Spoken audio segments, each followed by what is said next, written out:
Recevoir une invitation Teams pour participer en visioconférence à une formation masterclass.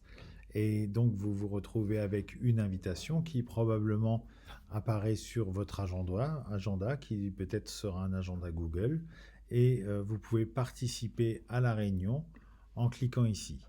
Le navigateur vous demande si vous souhaitez télécharger l'application si vous ne l'avez pas déjà, ou l'ouvrir si vous l'avez déjà, ou alors continuer simplement sur le navigateur. Vous pouvez participer à la formation Teams directement sur votre navigateur.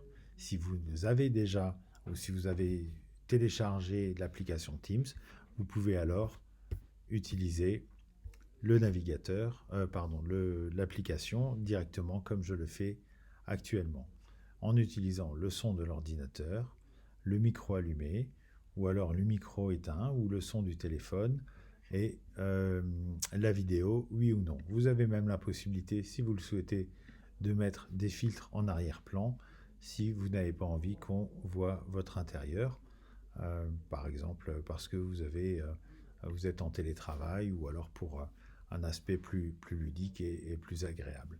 En dehors de ça, si vous ne voulez pas utiliser d'arrière-plan, vous pouvez ne pas le faire et puis rejoindre la vidéo avec votre caméra et sans arrière-plan. Voilà, vous êtes maintenant en visioconférence. Vous avez donc la possibilité d'afficher les participants, ils vont s'afficher ici. Vous avez aussi la possibilité de chatter avec soit les participants, soit avec le formateur. Vous pouvez lever la main si vous êtes nombreux, vous levez la main ou vous baissez la main, vous voyez, ça s'encadre en jaune.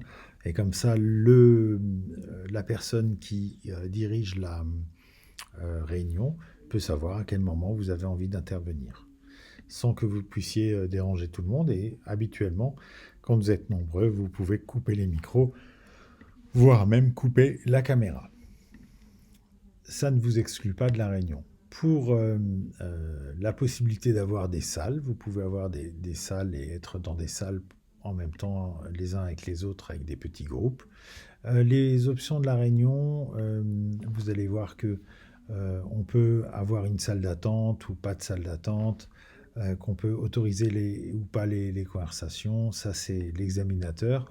On peut aussi vous permettre ou pas de prendre la main pour partager votre écran. On peut aussi enregistrer la réunion et on peut aussi avoir les détails de la réunion, c'est-à-dire qu'en fin de réunion, on saura qui a participé ou qui n'a pas participé à la formation. Voilà, ça c'est l'onglet, l'icône pour partager l'écran. Et si je veux partager mon écran, je peux par exemple partager la fenêtre et on verra, quand ça s'encadre en rouge, on verra que c'est cette partie-là qui est utilisée. Je reviens sur mon menu en recliquant sur la fenêtre du bas, j'arrête le partage. Voilà, à la fin de la réunion, je fais quitter et je peux fermer mon application. Et voilà, maintenant vous avez ce qu'il vous faut. Très bonne formation, à très bientôt.